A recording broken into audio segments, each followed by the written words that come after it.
If you see some of the Rolex watches people buy, it'll actually hurt.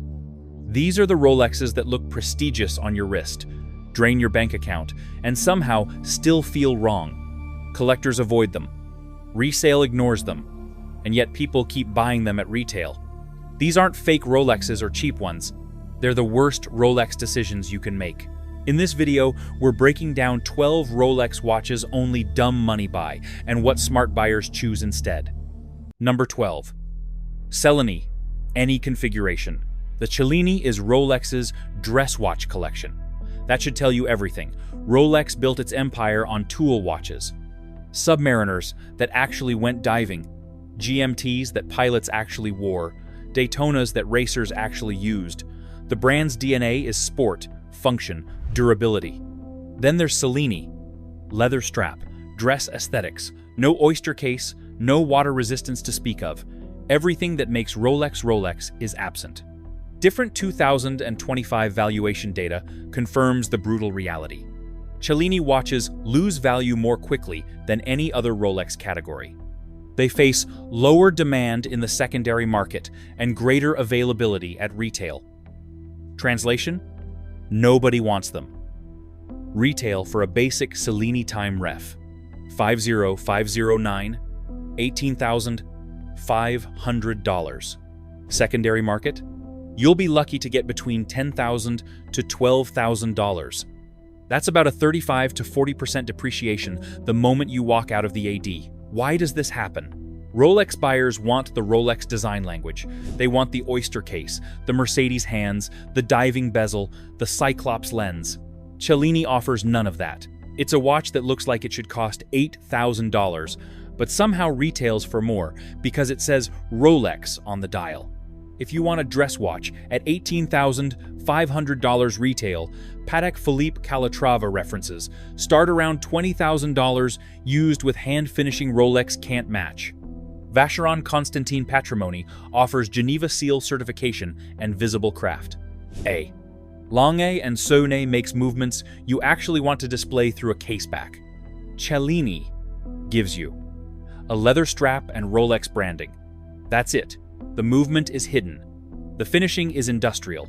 The design is generic dress watch aesthetics without distinctive elements. Forums consistently rank Cellini as the Rolex nobody wants. The Cellini exists for people who want a Rolex without understanding what makes Rolex valuable. It's the worst of both worlds. Rolex retail pricing without Rolex resale performance or dress watch finishing quality. Which brings to the next one, number 11. Sky Dweller, the non-steel configurations. The Sky Dweller is Rolex's most complicated watch. Annual calendar, dual time zone, ring command bezel that controls functions. It's impressive engineering overall. The yellow gold version with Oyster Flex goes for $49,000, $44,000 for white gold on the Oyster bracelet. Here's the problem. The Sky Dweller's complexity appeals to watch enthusiasts who appreciate complications.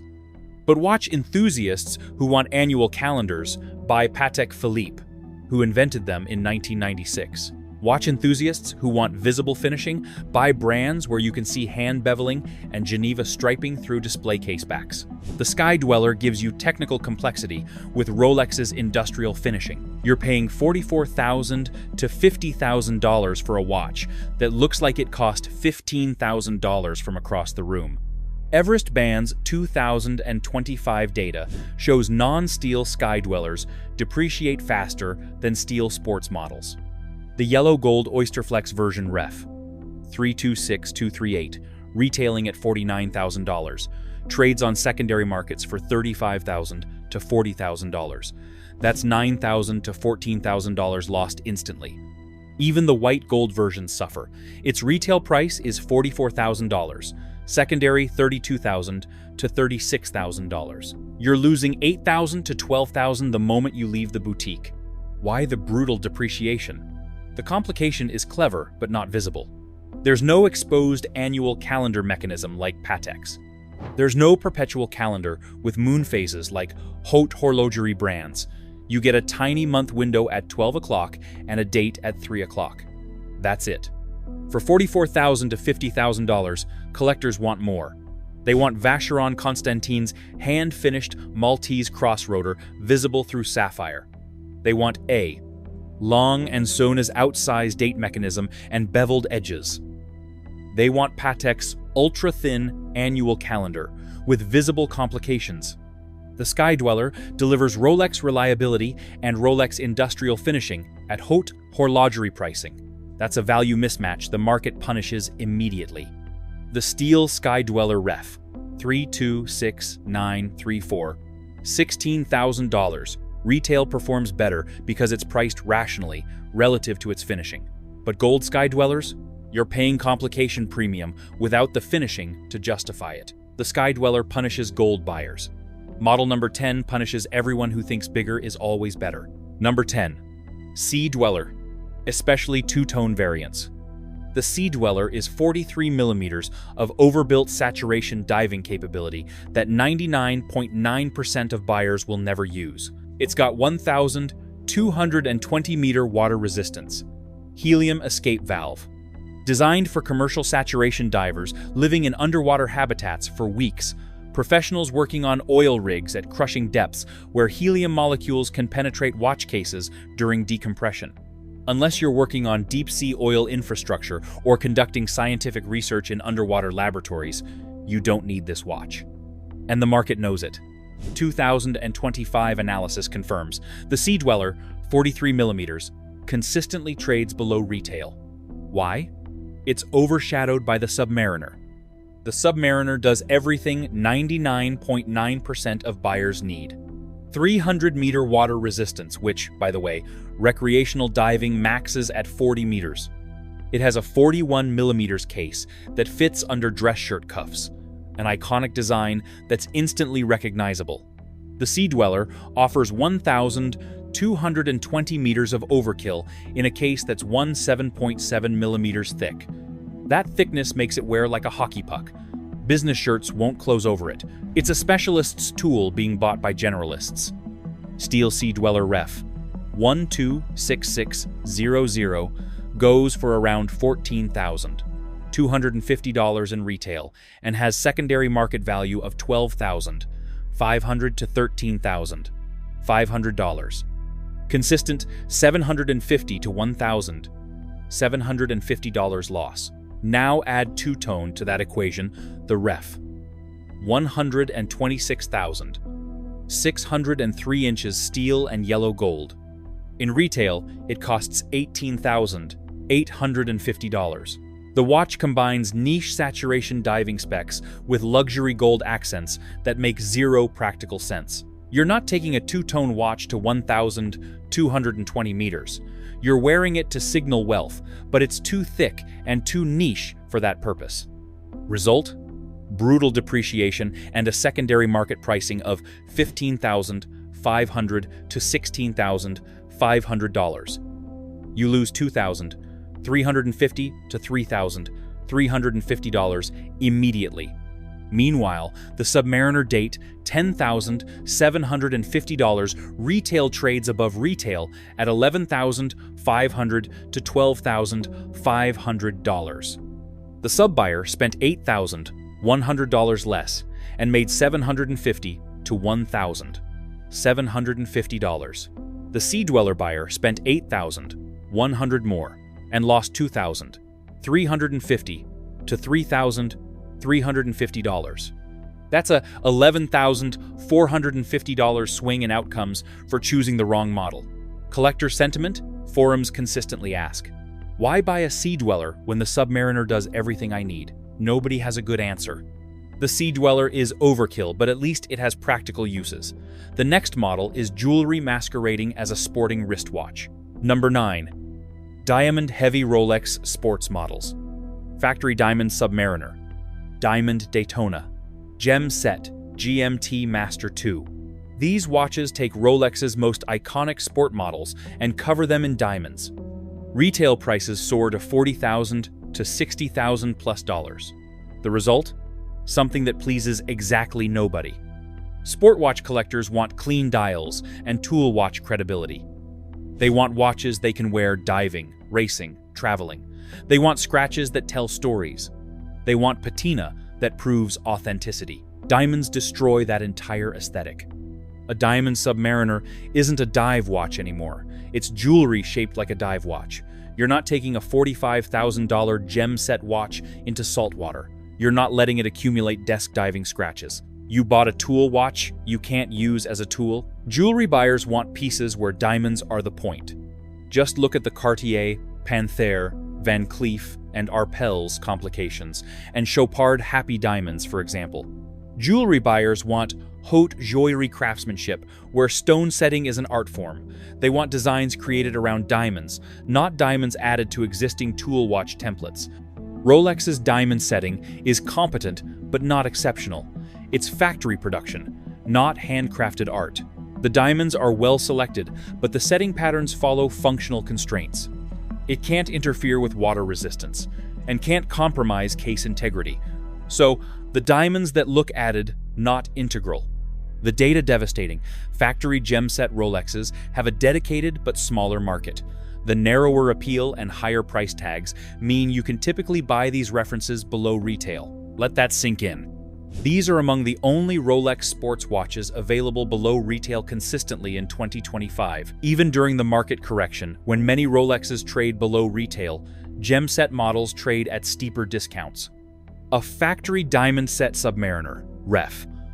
126619LB, with blue dial and diamond hour markers, retails for $42,950. Secondary market, $28,000 to $32,000. You're losing $10,950 to $14,950 instantly. That's a 25 to 35% cut.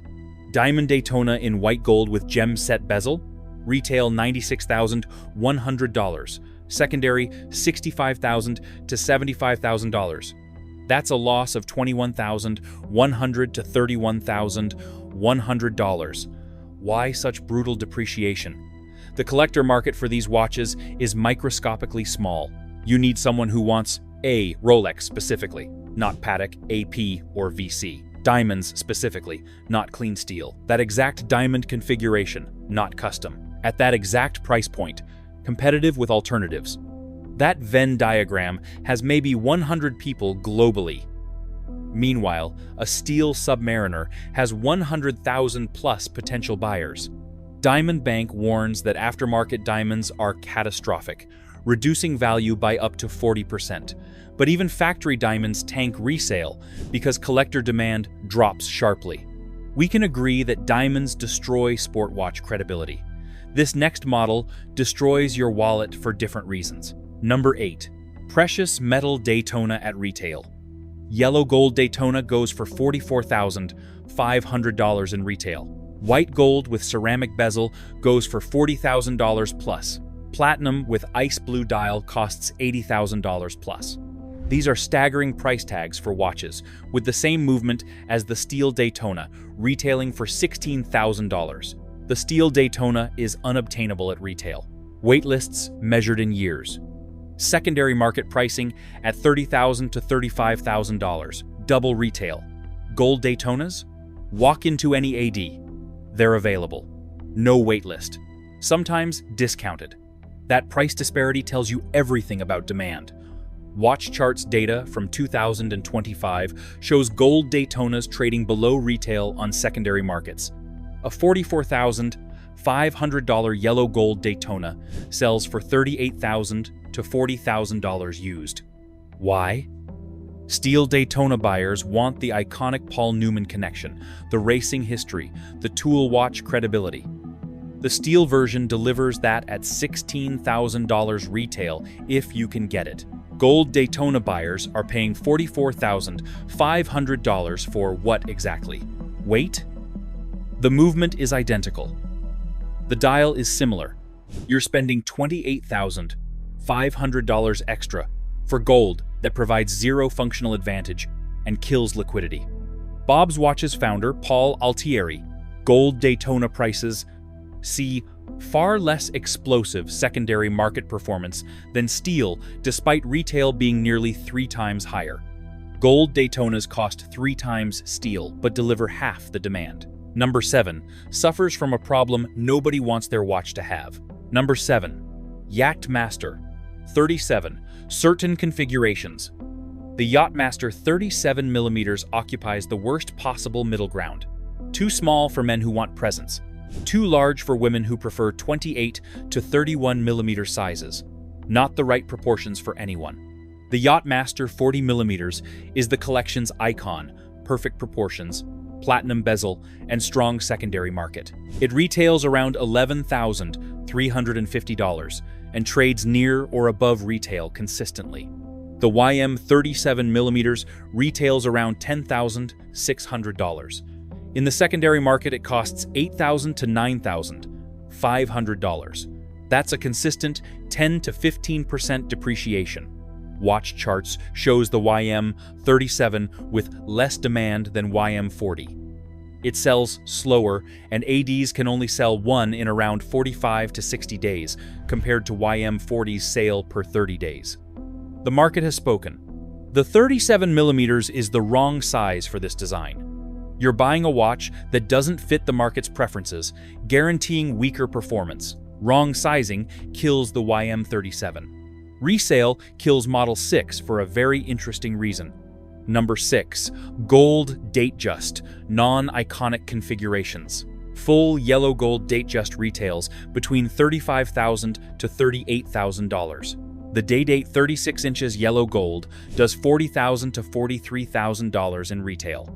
You're spending $35,000 plus for a gold Datejust when $5,000 more gets you the Day-Date, the President's watch, with superior prestige, better bracelet, more collector interest. The Day-Date is pure luxury, full gold only.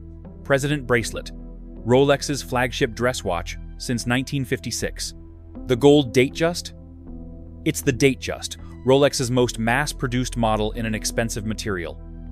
You're not getting Day-Date prestige. You're getting Datejust ubiquity at Day-Date pricing. The secondary market confirms this. Gold Datejusts show soft demand and are harder to resell unless extremely specific. Also, gold Datejust configurations trade 15 to 25% below retail consistently.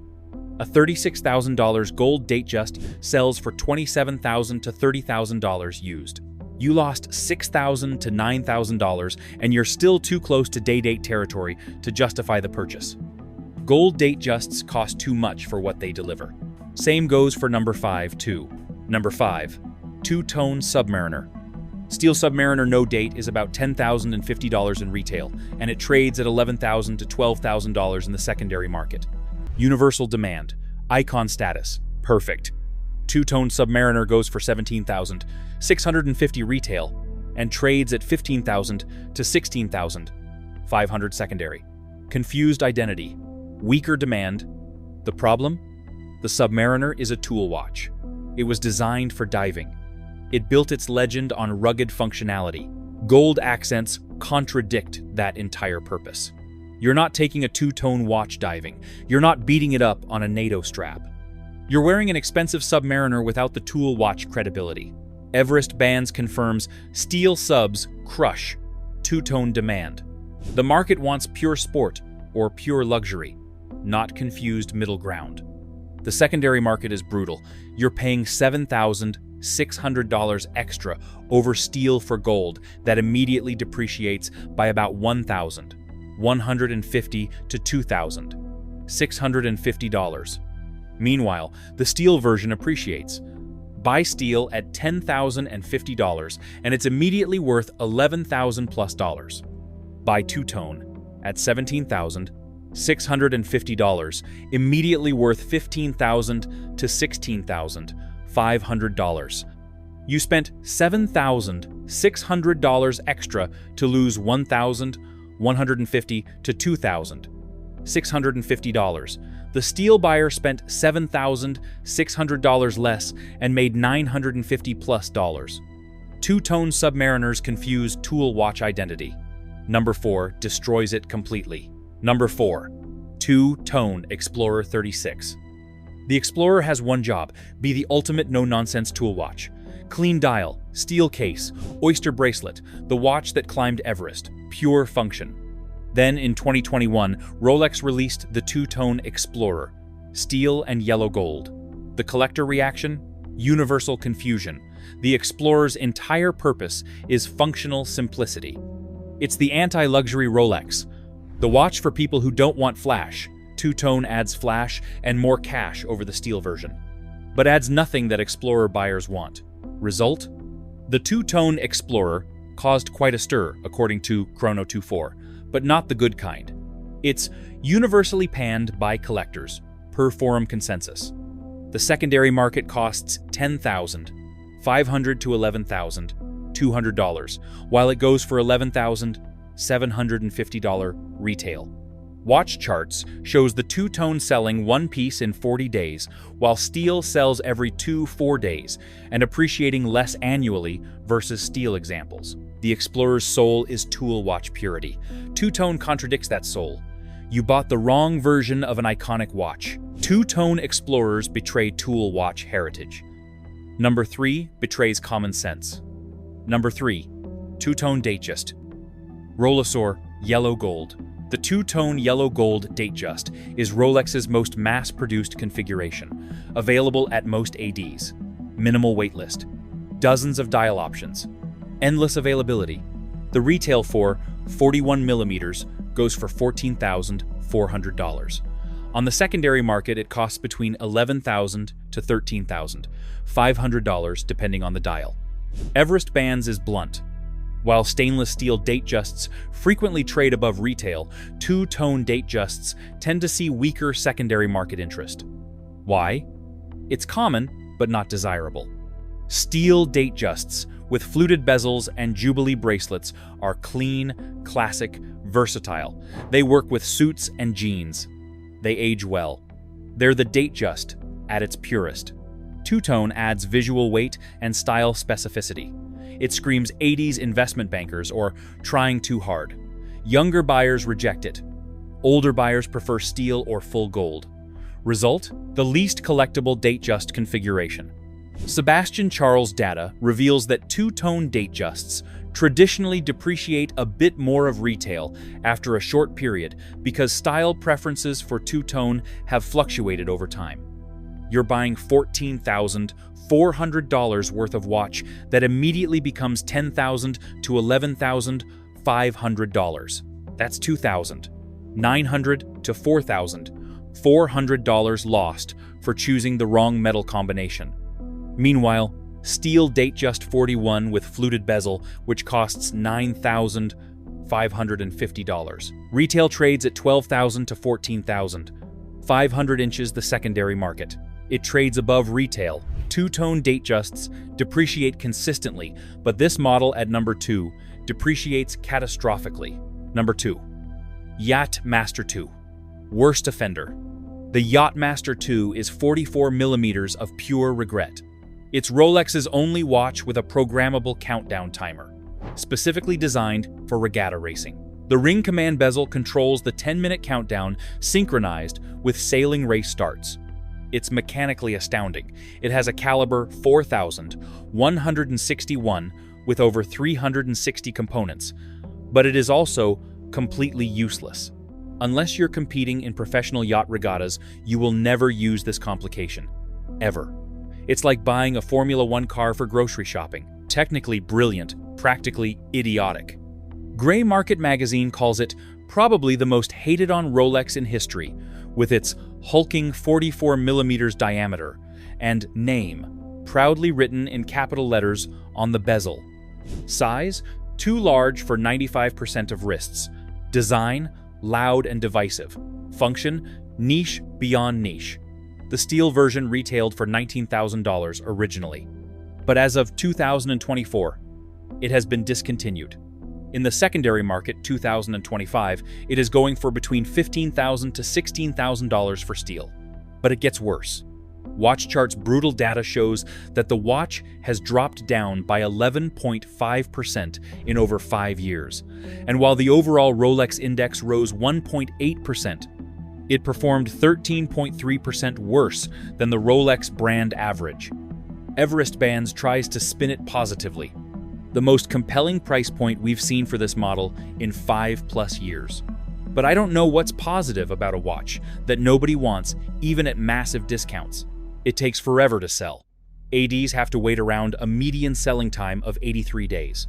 To paint a picture, that's nearly 3 months to find a buyer while the Submariner sells in 15 to 20 days. You bought a $19,000 watch with a complication you don't use, a size that doesn't fit, and resale that doesn't work. Ripped to your money because you aren't ever getting value for it. Or can't you? The Yachtmaster 2 fails because it's overbuilt for a niche. Number 1 fails because it's the wrong mindset entirely. Number 1. Entry-level Rolex bought for investment. This isn't a specific model. This is a catastrophic mindset that destroys more money than any single watch configuration. Buying any Rolex purely because you think it'll appreciate. Your calculation goes that Rolexes are investments. Everyone says so. Bob's Watches data shows 550% appreciation since 2010. You decide to buy one, hold it a few years, flip it, and make money. Easy. It's not. This thinking destroys portfolios faster than the 2022 crypto crash. Not all Rolexes appreciate. The data proves it. Steel sports models with correct configurations appreciate. Submariner, no date. GMT Master 2 Pepsi or Batman. Daytona, if you can get allocation. Explorer in steel. These work because demand vastly exceeds supply and will for decades.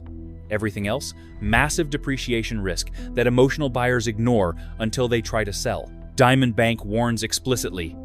Not all Rolexes appreciate. Bob's Watches' comprehensive 15-year data that people like to rely on to buy watches for investment also confirms many configurations lose value more quickly than appreciated. I mean actuals. It doesn't mean some Rolex pieces aren't investment pieces, but what it means is that the investment buyer makes mistakes. Especially these 5 fatal mistakes that guarantee losses. Mistake 1. Buying what's available instead of what's desirable. Walk into any authorized dealer in 2025. What do they have in stock? Two-tone date justs, gold day dates, Yachtmaster 37, Sky Dwellers in gold, Cellini if you're unlucky. What don't they have? Steel Submariners, Steel Daytonas, GMT Master 2 Pepsi, anything people actually want. ADs have two-tone date justs available because demand is soft. The watches with wait lists, steel sports models, have wait lists precisely because demand crushes supply. You bought availability and convinced yourself it was an opportunity. The market knows better. Availability equals low demand.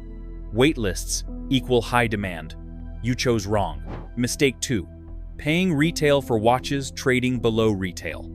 You paid $14,400 retail for a two-tone date just. Watch charts shows it trades at $11,000 to $12,000 on the secondary market right now, today, as you're watching this. You didn't invest. You donated $2,400 to $3,400 to Rolex and called it wealth building. You just did a giveaway, my friend. Meanwhile, the informed buyer bought that exact watch on the secondary market for $11,000, saving $3,400 instantly. When they sell in 5 years, they might break even or gain slightly. When you sell in 5 years, you're still trying to recover your $3,400 loss plus 5 years of opportunity cost. Mistake 3. Ignoring total cost of ownership. Watches require service every 5 to 7 years. Rolex service can cost $800 to $1,000, $200 for basic models, and $1,500 to $2,000 for complications. Over 20 years of ownership, you'll spend $2,400 to $4,000 on service. Add insurance at $200 to $400 annually.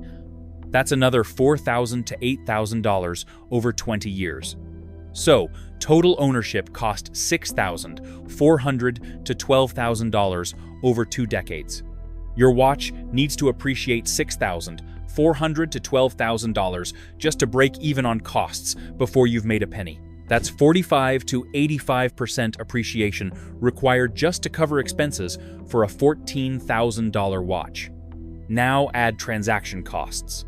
Selling through dealers who will take 10 to 15% commission. Selling privately, which also brings 5 to 10% for payment processing, shipping, insurance, authentication. Your investment needs 50 to 100% total appreciation to generate 20% actual profit after all costs. That's a 2.5 to 5% in annual return if everything goes perfectly. Mistake 4. Forgetting liquidity reality. Stocks sell in seconds. Real estate has established markets. Bonds have clear pricing. Watches? Finding a buyer takes weeks to months. Watch charts' median selling times for popular models is 15 to 30 days. For unpopular models, it's 60 to 90 days. You can wait 100 days to sell niche models. That Yachtmaster 2 you bought? You may have to wait 83 days to sell. That's nearly 3 months of listing fees, price negotiations, tire kickers, and anxiety. You can't sell fractional shares. You can't dollar cost average. You can't instantly exit if you need cash. You own a $15,000 illiquid asset that takes 83 days to convert to cash while losing 20% to depreciation. Mistake 5. Competing against professionals. You bought a watch because your buddy said Rolexes always go up. You're competing against gray market dealers who know the exact premium and discount for every reference. Flippers who track real-time watch charts data and can arbitrage $500 differences. Collectors who've studied 50 years of auction results and know which dials command premiums. Institutional buyers purchasing 100 units for inventory optimization. You walked into a specialist's market with generalist knowledge. You bought the wrong configuration because the AD said it was available. You paid retail when secondary was 20% lower. You ignored costs because excitement clouded judgment. Emotion-driven investment purchases disappoint fastest because they're not investments. They're emotional decisions with financial justifications attached afterward. The brutal reality.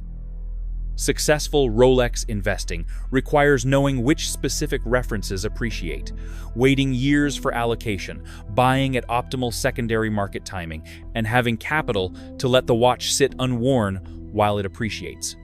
If you're buying because you think Rolex equals investment, you've already lost. You're the mark. You're who the market sells to when nobody else wants it. Rolex doesn't reward casual buyers. It never has. It never will. It rewards 1. Correct configuration. Steel sports models in iconic specifications, classic sizes that wear well, dial colors with proven track records. 2. Patience.